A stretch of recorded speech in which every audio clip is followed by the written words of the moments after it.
江婉银本就不善管理一个家族，自身又脾气暴躁，妒贤嫉能。江家每况日下，他却一点解决的办法的都拿出来，只能每天都在无能狂怒。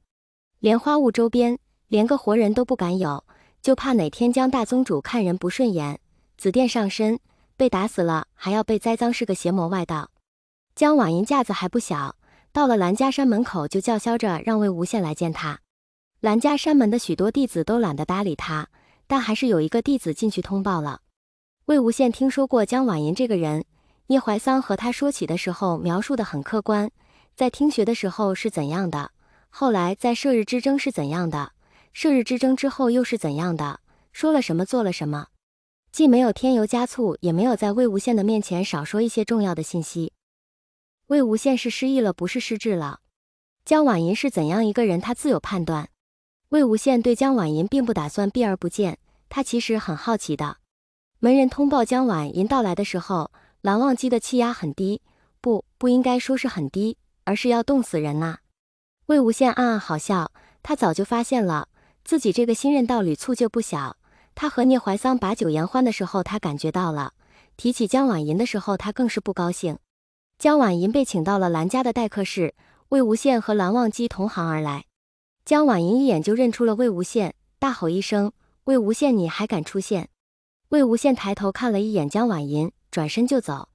他有点颜控，这个江宗主真的是丑的他不忍直视，估计是瞎了一只眼，戴着个眼罩，一条疤痕斜穿了整个脸部。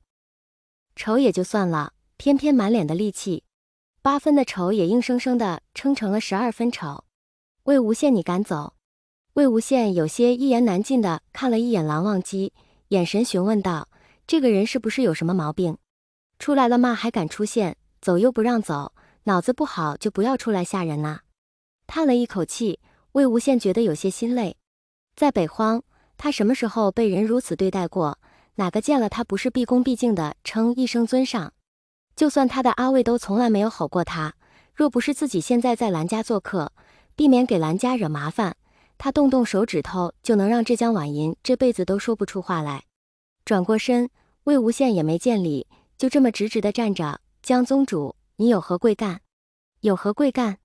魏无羡，你就是这么对我的？这些年你都死到哪儿去了？魏无羡皱皱眉头，感觉自己的耐心已经到了忍耐的边缘。江宗主，如果我没记错的话，当年你可是向百家宣布，魏无羡叛逃江家，公然与仙门百家为敌。怎么，江宗主贵人多忘事，我魏无羡和你还有什么关系？你这口气就好像我是个负心人一样，不好意思。魏无羡说着向后一道，蓝忘机急忙上前一步接住人。魏无羡顺势偎进蓝忘机的怀里，我对你这样的可不喜欢，只有蓝湛这样的才是我的菜。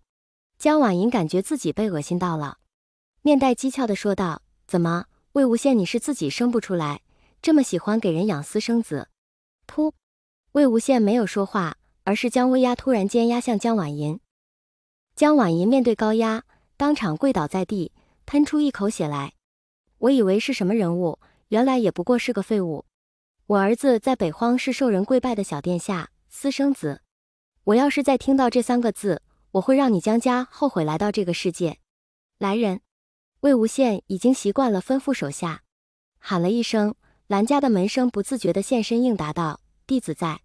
把这位江宗主请出去，我不想再看到这个人。”兰家弟子看了一眼蓝忘机，只见蓝忘机脸色也很是不好，门子们连忙应答。几个人过来把受了重伤瘫倒在地的江婉银拖了出去。晚上的时候，蓝启仁就知道了江婉银污蔑2个小宝贝的事，他真的是比当事人还要气愤，立马就去了韩氏，要蓝曦臣发出公告。公告说明，早在10多年前，蓝忘机和魏无羡就已经上告天帝结为道侣，只是因为魏无羡当时的情况未能通告百家，后来因为身体原因，魏无羡远走他乡治疗，这才使得一对道侣分离多年。魏无羡早就上了蓝氏族谱，是蓝家人。蓝虎和乌落黄都是蓝忘机和魏无羡的亲子，是为蓝家嫡系血脉。至于魏无羡一个大男人为何会有2个儿子，蓝家没有给予解释，仙门百家要怎么脑补那是他们的事，大不了就当夷陵老祖无所不能呗，反正他们传夷陵老祖的事还少吗？